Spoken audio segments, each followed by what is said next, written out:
ఎట్టకేలకు ఆంధ్రప్రదేశ్లో పంచాయతీ ఎలక్షన్లు వస్తున్నాయని చెప్పేసి అనౌన్స్ చేయడం అయితే జరిగిందండి. అయితే పంచాయతీ ఎలక్షన్లలో ఏ పంచాయతీ అయినా ఏకగ్రీవం జరిగితే సహించేది లేదు. మీరు శవాలే లేపుకుంటారో ఇంకేమన్నా చేసుకుంటారో ఆ యొక్క పంచాయతీ యొక్క నిర్వహణ చేసేటటువంటి వైఎస్ఆర్సీపీ కార్యకర్త మీద ఖచ్చితంగా దెబ్బేస్తారని చెప్తా ఉంటే, జగన్మోహన్ రెడ్డి కంటే పెద్దిరెడ్డి గారే ఈ పంచాయతీ ఎలక్షన్ విషయంలో మంచి నాలెడ్జ్ ఉందండి. ఒకసారి ఈ వీడియో చూడండి, తర్వాత మళ్ళీ మనం మాట్లాడుకుందాం. ఎక్కడైనా ఏకగ్రీవం జరిగింది అని అంటే మాత్రం దాన్ని నేను చాలా సీరియస్ గా తీసుకుంటాను.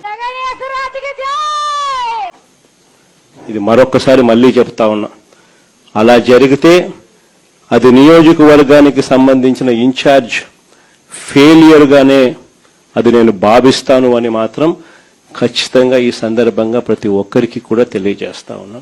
ఇప్పుడు ఇది జరిగే ప్రక్రియ యునానిమస్ కాకూడదు, ఇవన్నీ ఇది చట్ట విరుద్ధము. ఏ చట్టంలో ఉంది? ప్రభుత్వం ఎందుకు ప్రోత్సాహకాలు ఇస్తా ఉంది? మన రాష్ట్రం కాదు, చాలా రాష్ట్రాల్లో ఇస్తా ఉన్నారు. అనేక పర్యాయాలు మీకు తెలియజేశాను. మరి ఇవన్నీ ఉండి కూడా అదండి విషయం. జగన్మోహన్ రెడ్డికి ఎలక్షన్స్ అంటే నేను ఏకగ్రీవం అయితే ఒప్పుకోను అంటే దాని అర్థమైంది, ఎంతవరకైనా పోతాను, సీరియస్ అవుతానంటే ఇంకా శవరాజకీయాలు చేస్తారని అర్థం.